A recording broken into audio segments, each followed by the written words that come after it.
નમસ્કાર મિત્રો, આજે આપણે વાત કરવા જઈ રહ્યા છીએ મહાભારતની એવી ઊંડી વાતોની જે આપણું જીવન બદલાવી શકે છે. મહાભારત માત્ર યુદ્ધની કથા નથી, પણ જીવન જીવવાની એક ગાઈડ છે. ચાલો જાણીએ પાંડવો અને અન્ય પાત્રોમાંથી મળતી મોટી શીખો. 4 પાંડવો અને પંચાલી દ્રૌપદી સ્વર્ગલોક સુધી સીધા કેમ પહોંચી શક્યા નહીં? તેમના કયા પાપ હતા? મોટું સત્ય. મહાભારત આપણને એક ખૂબ મોટી શીખ આપે છે. ધર્મના માર્ગ પર ચાલનાર વ્યક્તિ પણ સંપૂર્ણ નિર્દોષ નથી. દરેક વ્યક્તિએ પોતાના કર્મોના પરિણામ ભોગવવાના જ હોય છે, સારા હોય કે ખરાબ. સ્વર્ગ કે નર્ક કોઈ અંતિમ સ્થળ નથી, પરંતુ કર્મનો હિસાબ છે. પાંડવો મહાન હતા, પણ તેઓમાં માનવીય ખામીઓ પણ હતી. તેમનો આ પ્રસંગ આપણને શીખવે છે કે અહંકાર, ભેદભાવ અને ગર્વથી દૂર રહો. સારા કર્મ કરો, પણ વિનમ્રતા રાખો, કારણ કે અંતે દરેકને પોતાના કર્મનો હિસાબ આપવો જ પડે છે.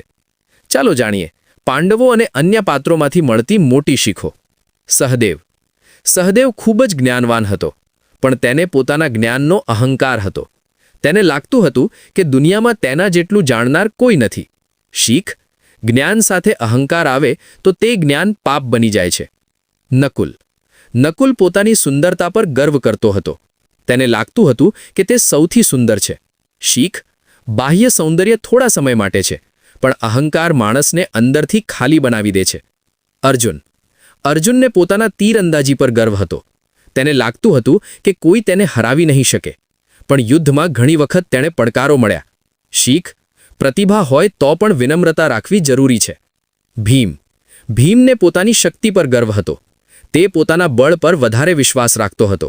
શીખ: શક્તિનો અહંકાર પણ પતનનું કારણ બની શકે છે. યુધિષ્ઠિર સત્ય અને ધર્મના માર્ગ પર ચાલતા હતા, છતાં પણ તેમણે એક વખત અશ્વત્થામા મર્યો એવું અડધું સત્ય કહ્યું. તેના કારણે તેમને પણ દુઃખ ભોગવવું પડ્યું. શીખ: સાચા માણસ પણ ભૂલ કરી શકે છે, પણ તેનું પરિણામ બધાને ભોગવવું પડે છે. દ્રૌપદીનો સૌથી મોટો દોષ હતો ભેદભાવ. તે બધા પાંડવોમાં સમાન પ્રેમ રાખતી નહોતી. અર્જુન પ્રત્યે વધુ લાગણી હતી. શીખ: સંબંધોમાં ભેદભાવ અધર્મ ગણાય છે. મોટું સત્ય: ધર્મના માર્ગ પર ચાલનાર વ્યક્તિ પણ સંપૂર્ણ નિર્દોષ નથી. દરેક વ્યક્તિએ પોતાના કર્મોના પરિણામ ભોગવવાના જ હોય છે, સારા હોય કે ખરાબ. સ્વર્ગ કે નર્ક કોઈ અંતિમ સ્થળ નથી, પરંતુ કર્મનો હિસાબ છે. પાંડવો મહાન હતા, પણ તેઓમાં માનવીય ખામીઓ પણ હતી. તેમનો આ પ્રસંગ આપણને શીખવે છે કે અહંકાર, ભેદભાવ અને ગર્વથી દૂર રહો.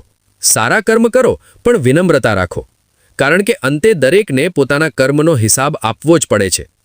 અંતિમ શીખ: 1. અહંકાર, ગર્વ અને ભેદભાવથી દૂર રહો. 2. સારા કામ કરો, પણ વિનમ્રતા રાખો. 3. કારણ કે અંતે દરેકને પોતાના કર્મનો હિસાબ આપવો જ પડે છે. જો તમને આ માહિતી ગમી હોય તો વિડીયોને લાઇક કરો અને ચેનલને સબસ્ક્રાઇબ કરવાનું ભૂલશો નહીં. આ માહિતી તમને નવી લાગી હોય તો કોમેન્ટમાં જય શ્રી કૃષ્ણ લખો.